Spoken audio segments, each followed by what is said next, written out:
হামরোগ বাড়াচ্ছে গরিবের ঋণের বোঝা। চিকিৎসা করাতে গিয়ে সরকারি হাসপাতালে দৈনিক খরচ হচ্ছে অন্তত ২,০০০ টাকা।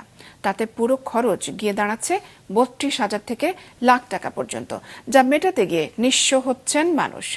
ধার দেনার পাশাপাশি বিক্রি করতে হচ্ছে সম্পদও। মাছরাঙা টেলিভিশনের অনুসন্ধানে উঠে এসেছে এই সব তথ্য। আরও জানাচ্ছেন মাহমুদ কমল।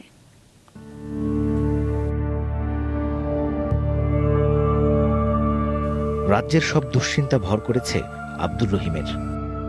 মাত্র ৫ মাসের ছেলের ছোট্ট এই শরীরে বাসা বেঁধেছে হাম।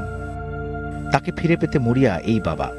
ঔষধ, অক্সিজেন মাস্ক, ক্যানুলা সবই কিনেছেন।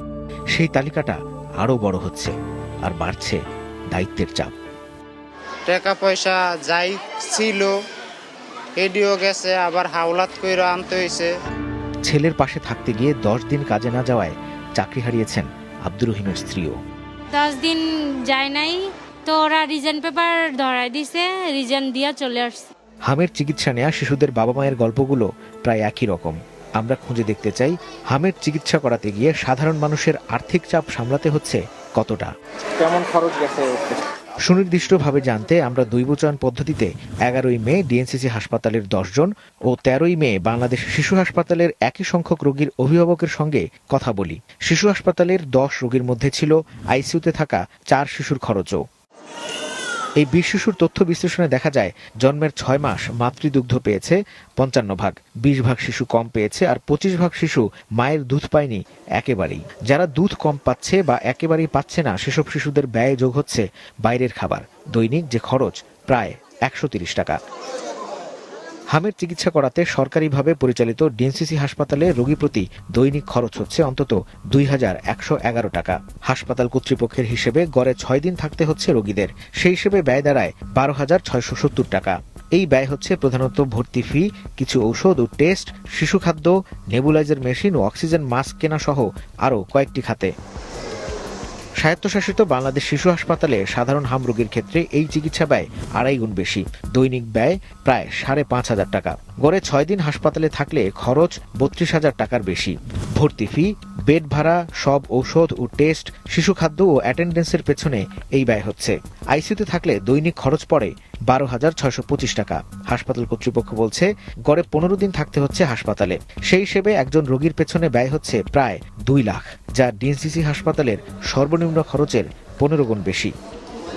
এই প্রতিবেদনে আমরা ঢাকায় এসে ভর্তি হওয়ার পর চিকিৎসা ব্যয় পেলেও অনেকে একাধিক হাসপাতাল ঘুরে এখানে এসে চিকিৎসা নিচ্ছেন। আবার স্থানীয়ভাবে চিকিৎসা নিতে গিয়েও হচ্ছে ব্যয়, রয়েছে যাতায়াত খরচও। অনেকে স্পষ্টভাবে তা বলতে না পারায় আমরা তা যুক্ত করিনি। অধ্যাপক ডক্টর সৈয়দ আব্দুল হামিদ শিক্ষকতা করছেন ঢাকা বিশ্ববিদ্যালয়ের স্বাস্থ্য অর্থনীতি বিভাগে। আমাদের পাওয়া এই তথ্যগুলো নিয়ে কথা হয় তার সঙ্গে।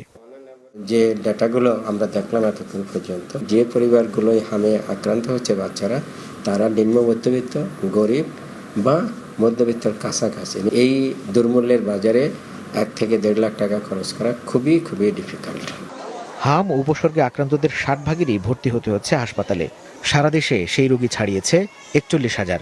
আমাদের পাওয়া সর্বনিম্ন খরচ ১২,৬৭০ টাকা ধরলেও হামে চিকিৎসা ব্যয় দাঁড়ায় অন্তত ৫২ কোটি টাকা। প্রকৃত খরচের হিসেব কি সরকার করছে? রোগীকে আমাদের সেবা দিতে হবে, চিকিৎসা ব্যয় we are not concerned about that. সেখানে তো ওষুধ কিনতে হচ্ছে, ওর কিনবো, অসুবিধা কি? যতক্ষণ লাগে আমরা কিনবো, রুগীরাও কিনবে যতটুকু পারে। আমরা আমাদের সীমাবদ্ধতা তো আপনারা দেখবেন। হামের চিকিৎসা ব্যয় মেটাতে নিম্ন ও মধ্যবিত্তের রীতিমতো হিমশিম খেতে হচ্ছে। কিভাবে সামাল দিচ্ছেন এই ব্যয়, এমন প্রশ্নে বেরিয়ে আসে তাদের চাপা কষ্টের কথা। আমার একটা ডেয়ারি ফার্ম আছে, আসার সময় 2টা বাচ্চা বিক্রি করে আসছি, গরুর বাচ্চা। 5 লাখ টাকার মতো হয়েছে। এটা রিকভার করবেন কিভাবে? সেটার কথা এখন চিন্তা করি না। ধার দেনা তো হয়েছে কিছু, এখন আপাতত একজন আবার সাহায্য করতেছে। 34% আমাদের ফ্রি বেড। বছরে প্রায় 110 কোটি টাকা লাগে, সরকার মাত্র 28 কোটি টাকা বা 28.5 কোটি টাকা দেয়। তো আমরা কত করতে পারি? শুধু হামই নয়, প্রতি বছরই ডেঙ্গুর মতো স্থানীয় মহামারীর পাশাপাশি ইনফ্লুয়েঞ্জা সহ আরও অনেক রোগের চিকিৎসা ব্যয়ের ধাক্কা সামলাতে হয় সাধারণ মানুষের। এ ধরনের সংকটে সরকারি উদ্যোগে জরুরি তহবিলের ব্যবস্থা করার তাগিদ স্বাস্থ্য খাত বিশেষজ্ঞদের। এখন হামের প্রেশার এসেছে, আমরা জোড়াতালি দিয়ে হামটাকে কোনোভাবে মোকাবেলা করার চেষ্টা করছি। হসপিটাল কর্তৃপক্ষে যদি একটা ফান্ড থাকতো যে ঠিক আছে আমার ডিসপেন্সারিতে ওষুধটা নাই কিন্তু ওষুধটা তো বাজারে আছে, সেই ফ্লেক্সিবিলিটিতে দেওয়া এবং ওষুধটা সিস্টেম থেকে এনে দিয়ে দেওয়া, সেটা নিশ্চয়ই জবাবদিহিতার ভিতর থাকবে, সেটা অডিট সিস্টেম থাকবে। সাধারণ মানুষের স্বাস্থ্য ব্যয় কমাতে কার্যকর ও টেকসই পরিকল্পনা নেওয়া জরুরি বলে মত বিশেষজ্ঞদের। মাহমুদ কমল, মাছরাঙা সংবাদ, ঢাকা।